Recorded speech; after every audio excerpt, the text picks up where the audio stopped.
The Treasure of the Magi, a study of modern Zoroastrianism by James Hope Moulton. The religion of the latter Avesta. The doctrine of God is also impoverished by the loss of the genuine doctrine of the great attributes of God.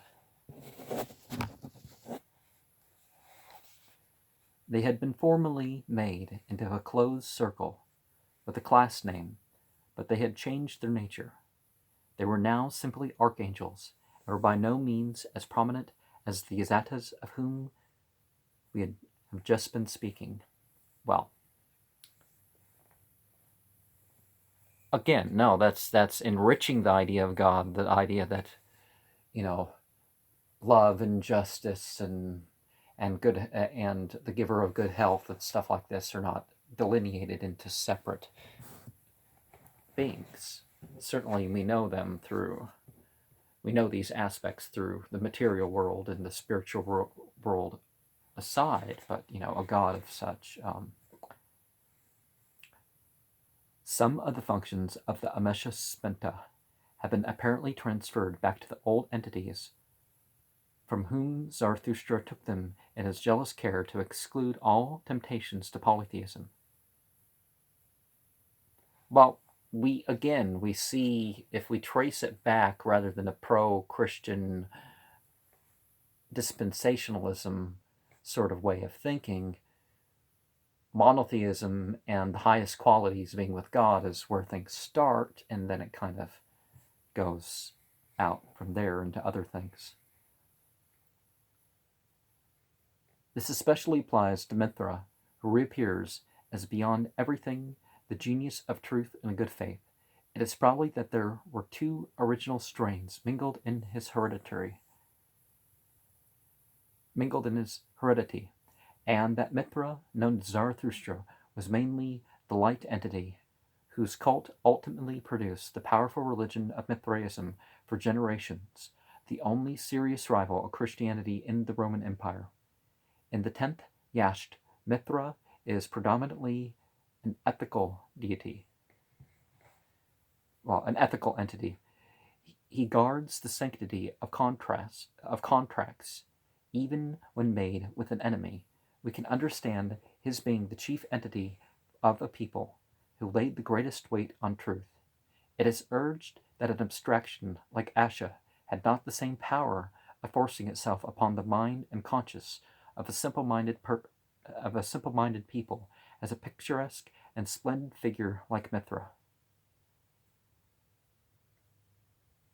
Well, again, it's easier to consider that there's good than there's some sort of Lucifer deity sort of thing in between, making sure that you get the good and accepting your prayer and whatever you think that the intercessor is going to do. Perhaps the history of Christianity in Europe as well as Asia has shown the dangers of such concessions. Old entities have been permitted to come back, again baptized with Christian names, but otherwise little changed. In a polytheistic environment, naturally, the danger is greater still. Well, Christianity, again, was polytheism from the start. If you're not going to say Christianity is polytheism, what faith is excluded? Who is your God? Asked a missionary of his Indian coolie as they walked along. Antony, my God, was the reply. Antony? Some say Mariamma, God, but I say Antony. And the missionary realized that the man was a Christian. Was not Zarathustra very wise?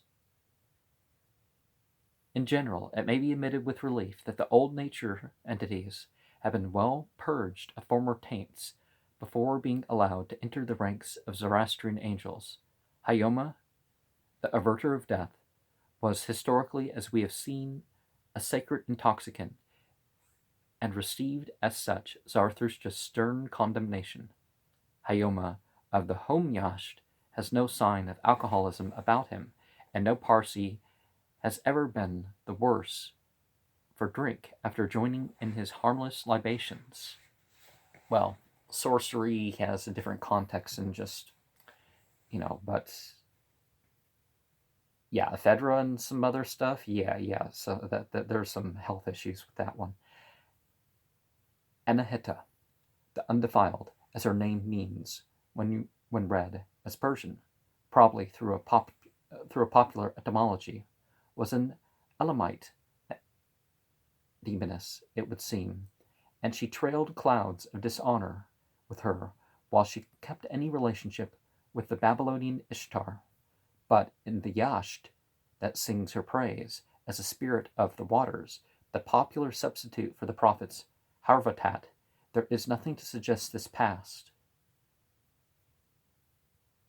Not that the level of the Yasht is to be described as religiously high.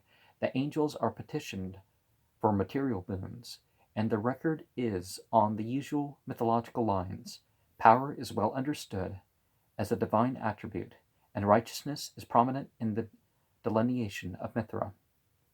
But it cannot be said that religious instincts are led by anything the Yashts provide. We have a great deal about worship, and it is offered to a very strange variety of objects. The wood for the sacrificial fire, the words of the Gathas, are other spells. The barsum, or bundle of twigs, held before the face at adoration of the fire, are alike worshipped, with many more incongruous objects. The very list itself is evidence that the idea of worship is not high, but unfortunately there is no higher word or evidence of any higher thing. When God and his creatures share exactly the same adoration, we feel it is not worth much. We notice how very prominent is the conception of prayer as the due repetition of formula. The Gathas are now mantra, sacred spells of ineffable power, to be repeated without a flaw by men who may or may not understand them. Now, as much as if you really have a sacred scripture or tradition that keeping the form is such, the meaning and the intention is, an essential are essential ingredients to it. In this respect, the Home Yasht is particularly instructive. The angel appears to Zarathustra, who asks him,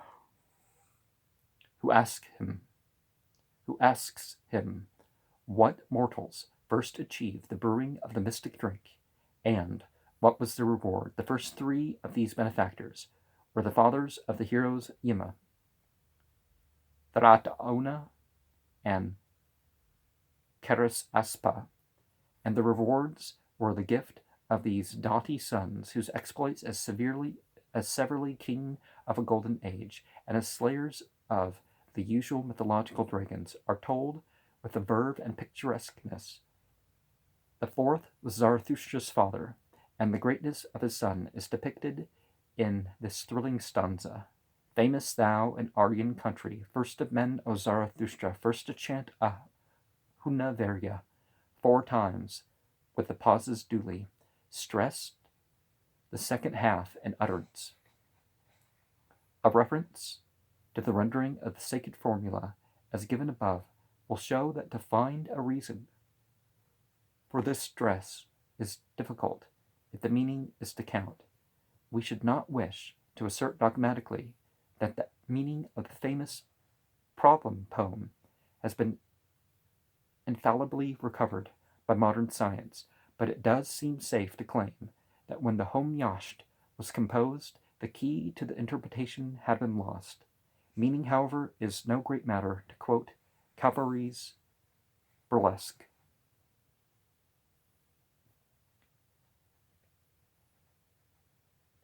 In the prose who render it, even as he is the Lord for us to choose, so is he the judge, according to the right, he that brings the life works of good thought unto Mazda, and the dominion unto Ahura, even he whom he made shepherd of the poor. And he takes Dadat as a singular with Geldner or amend Dadat, okay? And, in truth, the real meaning of the Ahuna Varya had little enough to do with the uses to which it was put. Its 21 words supplied the divisions of the Sassanian Avesta. Its recitation by Zarathustra scorched and smote the fiends. The logical mind, convinced by the strongest reasoning that religion must of necessity be more rational than anything else, and that to consecrate the unintelligible is blasphemy against the Creator, stands aghast at the powers claimed for words of unexceptionable but quite ordinary sentiment, sound and good when understood, but regarded as powerful quite apart from their meaning. We soon find in the East that the magical virtue of spells is an axiom deep-rooted in immemorial consciousness. Zarathustra broke away from it, and his followers have revenged themselves by marking his own words into spells. We, in the West, have grown out of it, and the East childlike criticism finds in this evidence of our materialism. Well, obviously the Christian world's just excusing the fact that they don't know their religion, and they have so many different Bibles and 10,000 variants in the Greek, and even more when you leave the Greek of what you're talking about, what the New Testament, as they call it, has. But you can't have the Spirit if you're ignoring the form.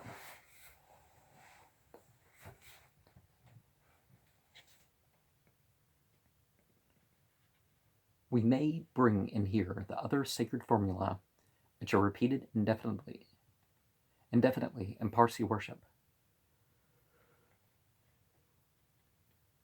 First and foremost is the Ashambhohu, which may be thus paraphrased: right is the highest good, so our own rights meet heart's desire when right attains its heights. Literally, Asha is the best good. It is by desire. It is by desire to us, even our Asha to the best Asha. It is a play on the two meanings of Asha, and teaches that the man who lives rightly and gets his rights in the end. Honesty is the best policy, or as Bartholomew takes it. In the second part, Asha is the final reward. The objection is that this is normally the other Amesha, good thought. Also important is the Eryema formula, which may be thus rendered: hither come, dear brotherhood, come to aid the people's good. Zarathustra's faithful men, faithful women, aid again. Goodness self, what soul doth light on the precious mead of right? Rise, my soul, to the wisest Lord, grant him thine own blessed reward. It will be advisable to append the versions given by Dharmastetter in Sacred Books of the East. It may not be easy to fit them onto the original, but they are nearer to the meaning the Parsis attach. Sacred Books of the East, 23:23. The will of the Lord is the law of holiness. The riches of Vohu Manu shall be given to him who works in this world for Mazda, and wields according to the will of Ahura, the power he gave him to relieve the poor. Holiness is the best of all good. Well is it for that holiness, which is a perfection of holiness. May the vow-fulfilling Ahriman come here, for the men and women of Zarathustra to rejoice, for Vohu Manu to rejoice. With the desirable reward that religion deserves, I solicit for holiness that boon that is vouchsafed by Ahura. In prose as follows: that man and those women of all that are, at whose worship Mazda Ahura knows the better thing theirs, in accordance with right, these men and women we reverence. Since there is reason to believe that the vibrations excited by our English will not have the magical effect that is known to follow, the ipsissima verba of the original Gathic, it will be well to give 3 formula in the form which is guaranteed to work marvels. Yatha horveryo atharatu sachit hachavangeus tadamanango Syauthannam mangeus mazdae kshatram chauraya indrega yodadat vastaram Achambau vahishtem asti ustasti ushtamae hyadashae vahishtem ashem Airiam Ishoravelrae Jantu Neremiaschanaeremiascha Zarathustraya Vangeosh Rafedra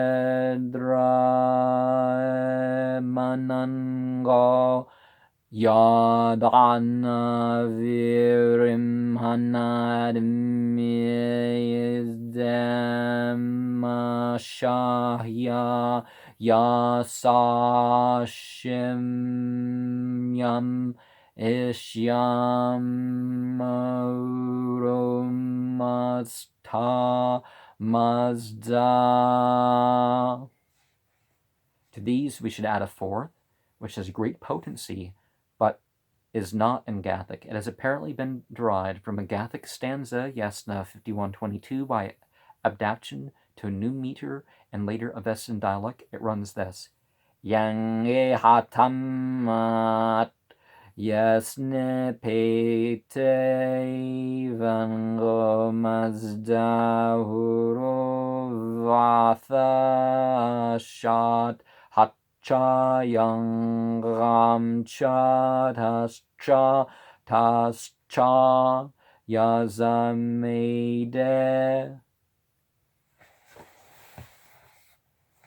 Yes, 827. Okay.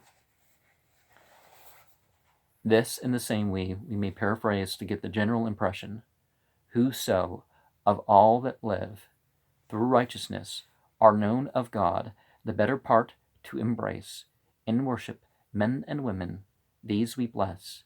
If repetition does not produce the desired effect, it must be remembered that we can only hope to restore something like the original pronunciation as represented in the above transliteration. The priests today do not come near this, and utter what, though hard for the scholar to recognize, no doubt strikes more terror into the breasts of the demons. We may pause a moment to prove an irrefragable evidence that the formula are operative in this way.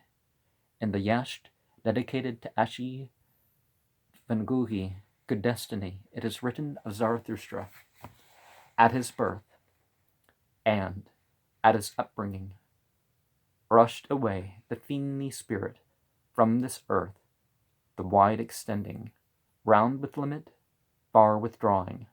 So screamed he, the evil-doer, fiendly spirit, many slaying. Never all the angels striving overpowered me unwilling. Only Zarathustra only, he can master me unwilling. He smites me with the Hunavirya, a weapon like a stone as big as a hut. He scorches me with Asha Vahishta. One would think it were the molten metal. He makes leaving this earth better for me. Yasht 17:19. The second part of this is prose, which, as usual, indicates the relative antiquity, but there are verse passages to show the sacredness of the spell, which was first pronounced by Ahura Mazda, Yasna 1915. The second of the great formula, the Ashambhahu, is probably intended by the superlative Asha Vahishta following.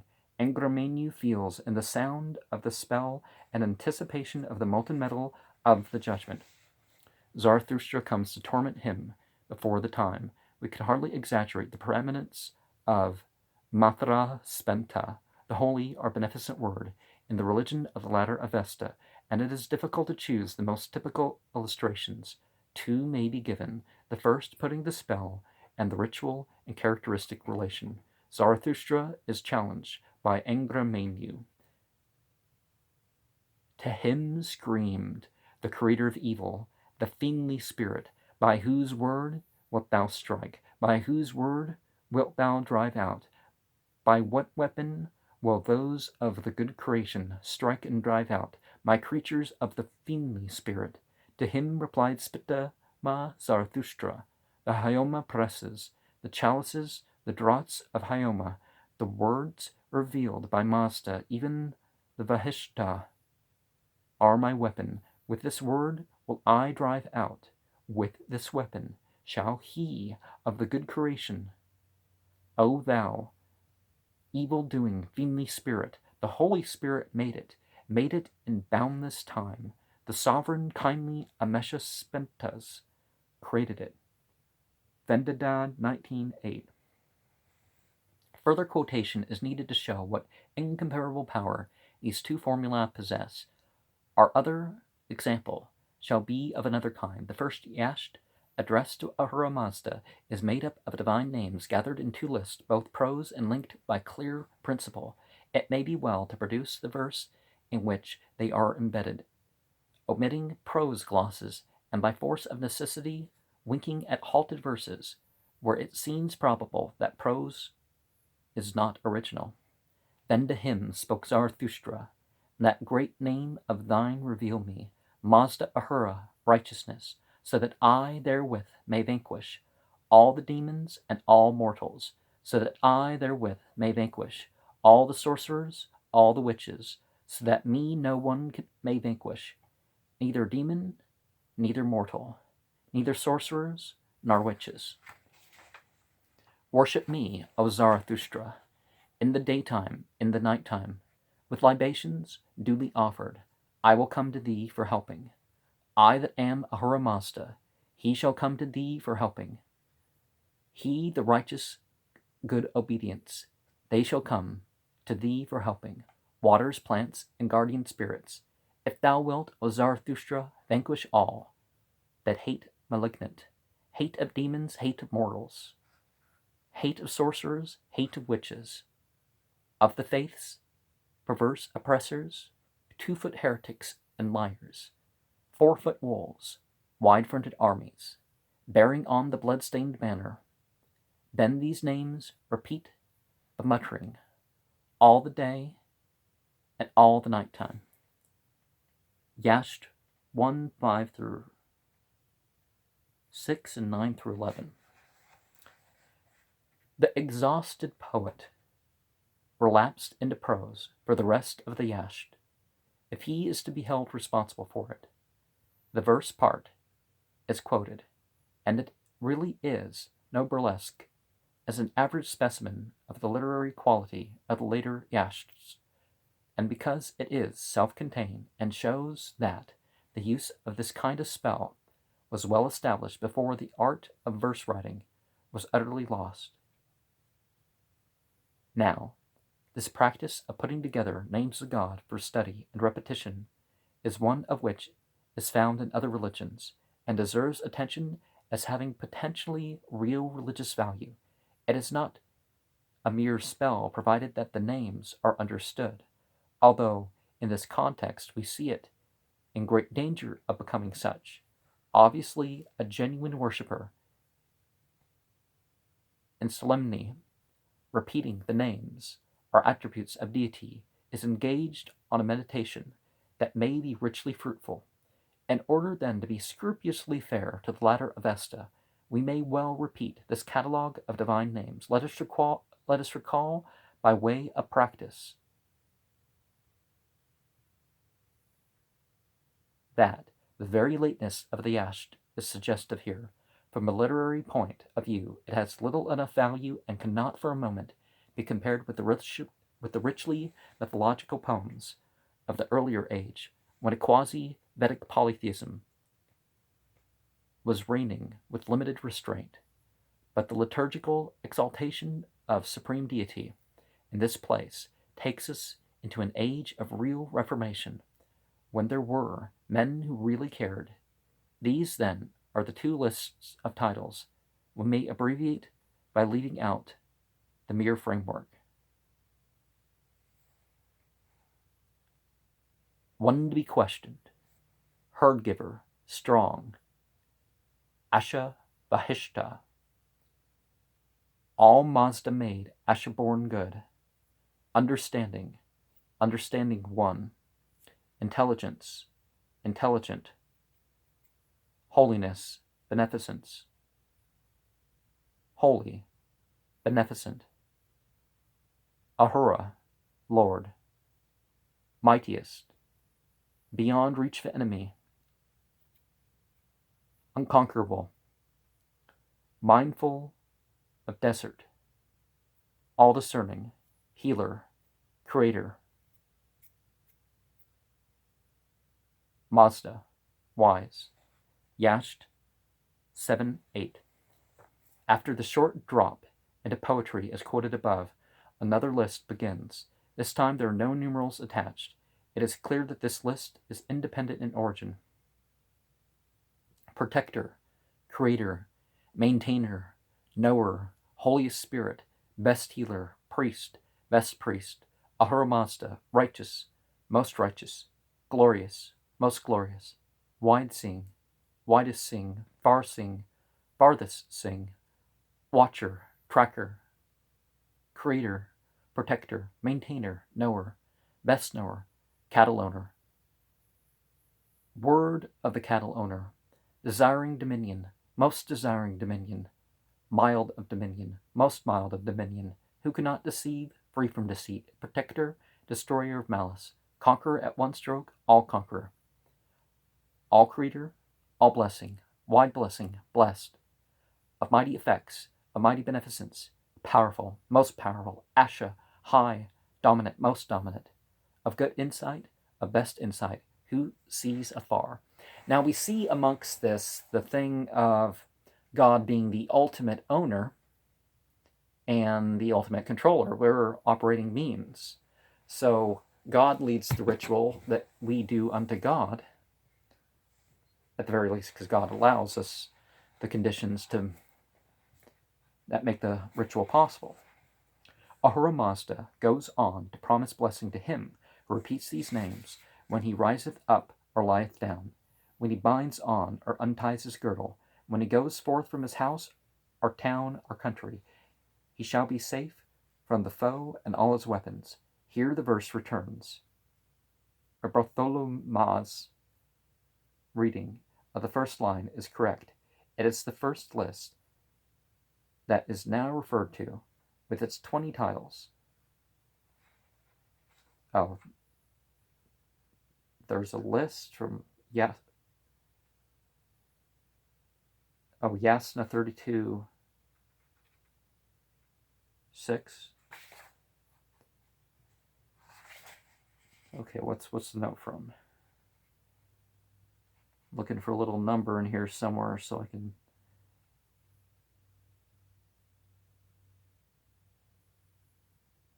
Oh, mindful of the desert. Okay, that reference. Okay.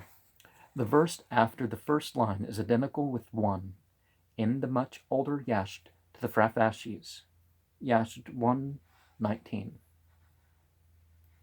But those 20 names shall guard him from behind and all around him, from the falsehood spirit near him, from the cruel Varena devil, from the heretic destructive, from the fiendly all-destroyer.